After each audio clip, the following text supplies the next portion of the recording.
Bismillahirrahmanirrahim. Dear students, after a brief introduction on toxicology yesterday, today I am going to take up the first lecture on general toxicology and will talk on the following important aspects of general toxicology. Number one, important definitions and concepts. Number two, history and development of toxicology.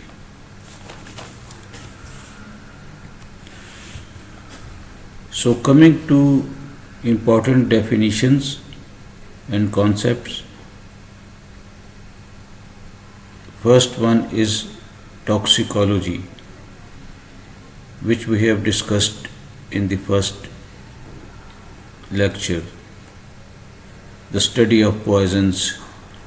So there are two definitions. One is small and brief. The study of poisons is called toxicology.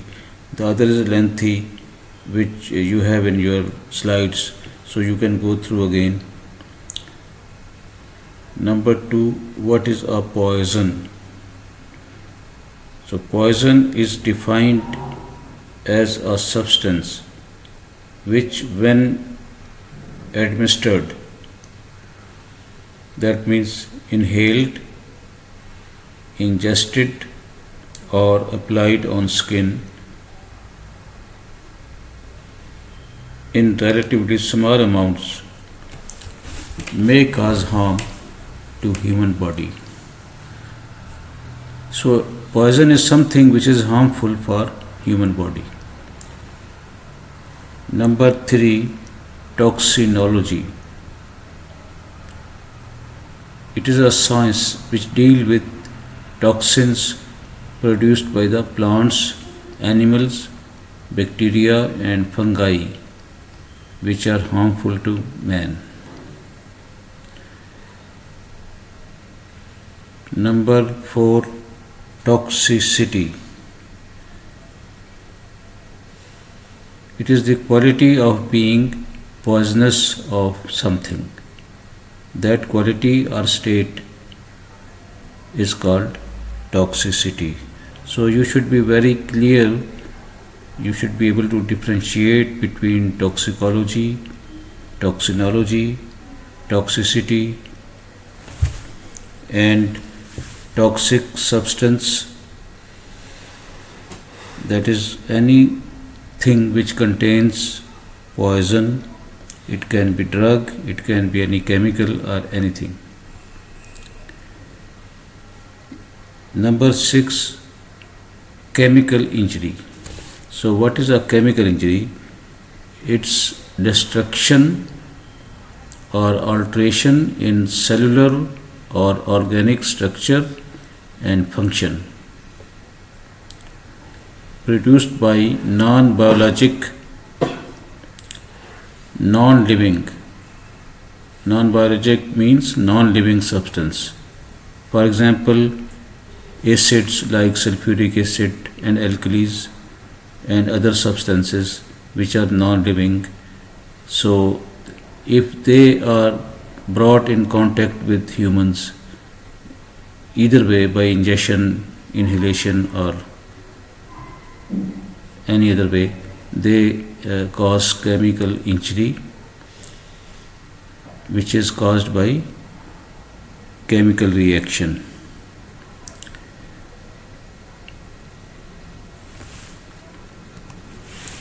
Next important definition or term is poisoning. So you should also know what is a poison and what is poisoning. So as you know, poison is a harmful substance, and poisoning is the act of giving poison to someone to cause harm. So this is called poisoning. It's use of a poison with intention to cause harm. So it's a clinical condition which has legal implications. It has two aspects. Number one, medical aspect, that is the effect or harm to the body of user. That is one aspect. Second aspect is legal aspect, that is intent or intention of the person who is using this poison to cause harm by poisoning someone else or himself. If you combine both aspects, medical and legal, it becomes medico-legal aspect of poisoning or poisons, and this medico-legal aspect of poisoning can be homicidal, suicidal, and accidental.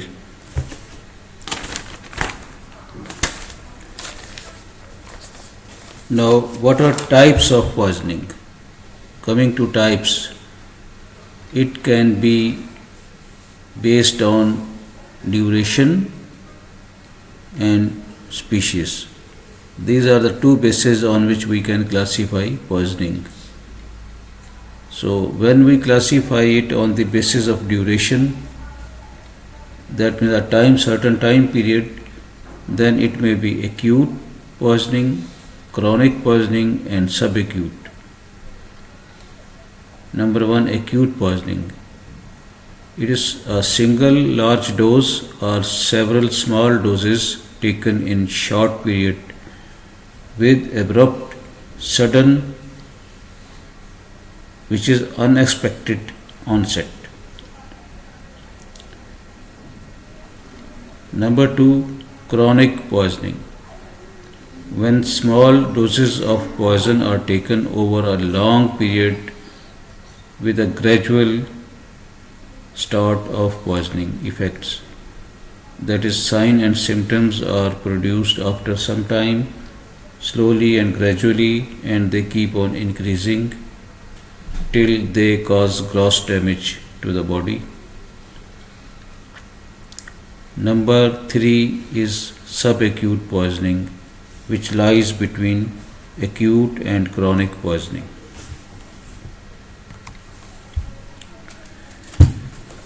The second type of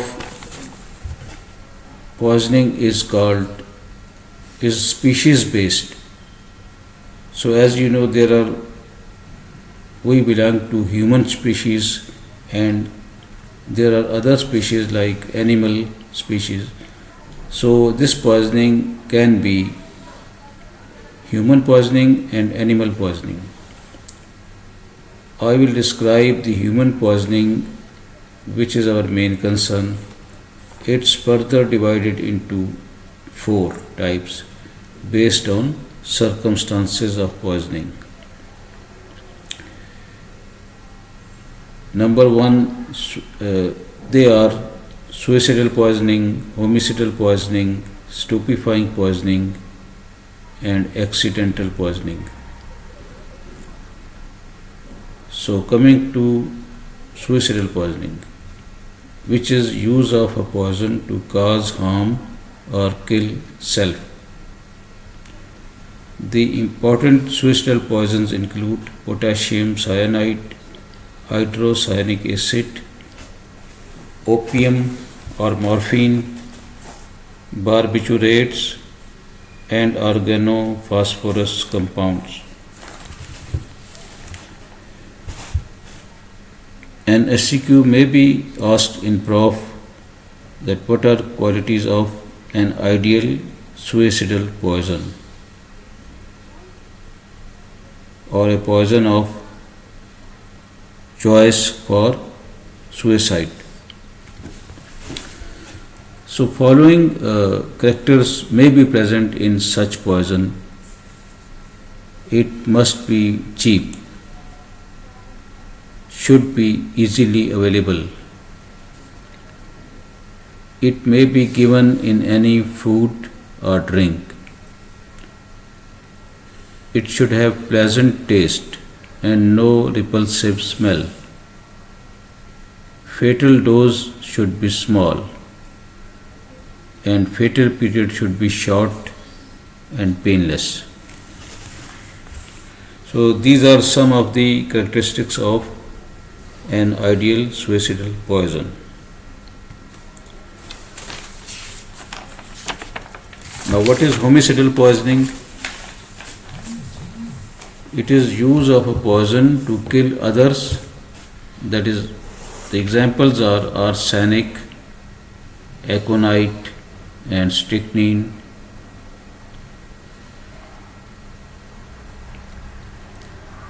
The qualities of an ideal homicidal poison should be following. It is cheap and easily available. It's colorless, odorless, that means there is no smell, and tasteless.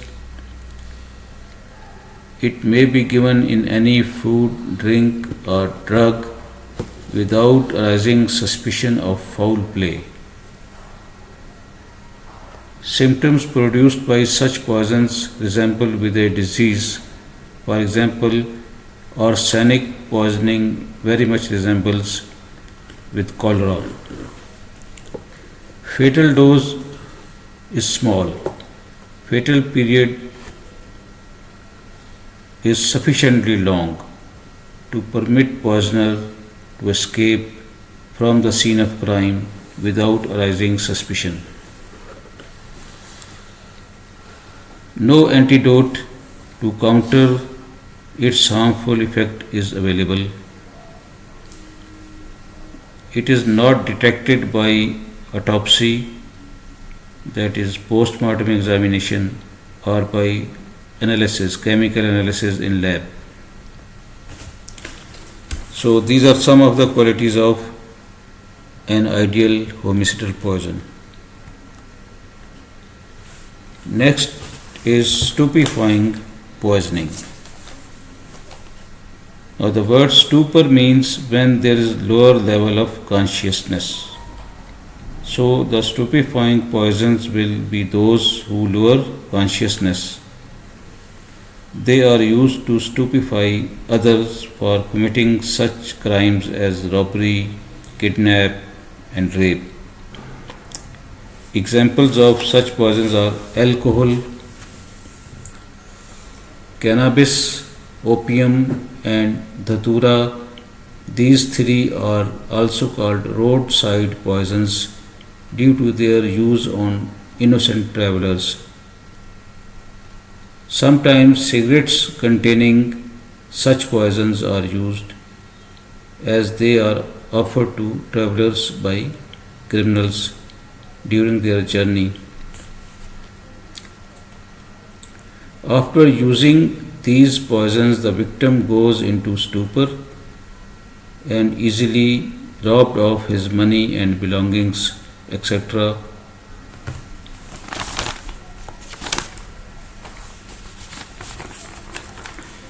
Number 4 is accidental poisoning. It's a type of poisoning in which the accused has no intention to cause harm or death to self or others, but it happens by mistake due to the following causes. Number 1, carelessness in storing poisons and non-poisons together. So they should be placed separately. Number 2, quack remedies. In Pakistan, many non-qualified persons such as dispensers, etc. are practicing medicine and prescribing poisonous substances as remedies, especially heavy metals which damage organs and cause serious complications and death.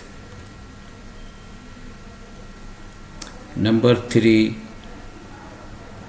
bites by animals like snake bite and scorpion bite. And number 4, cause of accidental poisoning is by greater use of chemicals, that is food colors, additives, and preservatives, emission of particles from industry and vehicles, etc., are resulting in chronic accidental poisoning. Number fifth cause is putting poisonous substances in empty food containers like empty soft drink bottles, and empty spices boxes and such other empty containers which previously had food inside, but later they were replaced by some harmful chemicals like pesticides, disinfectants, etc. So these are five main causes of accidental poisoning.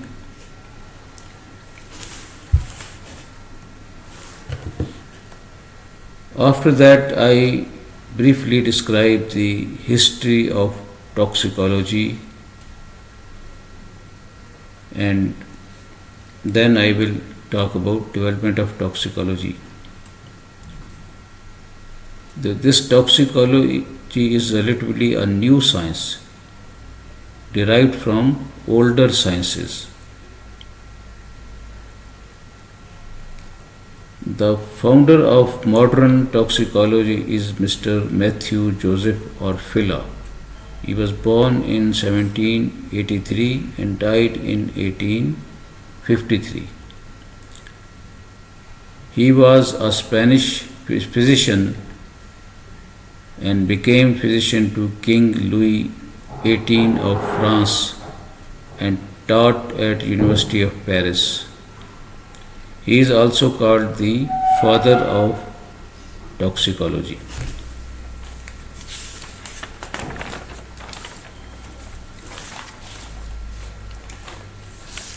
Now his contributions to toxicology are: he wrote first book of general toxicology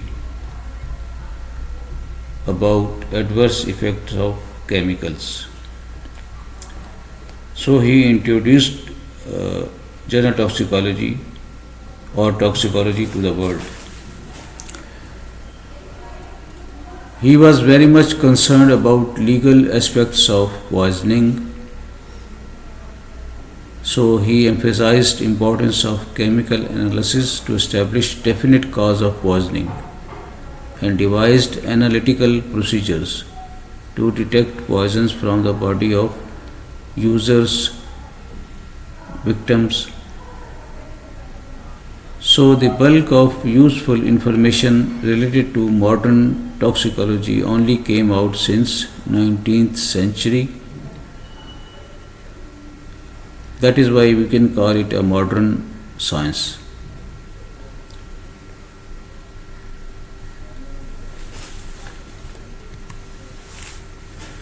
Now, how the toxicology was developed into present shape? As you know from previous discussion, it's a relatively new science, having developed over the years from observation to analytical science today.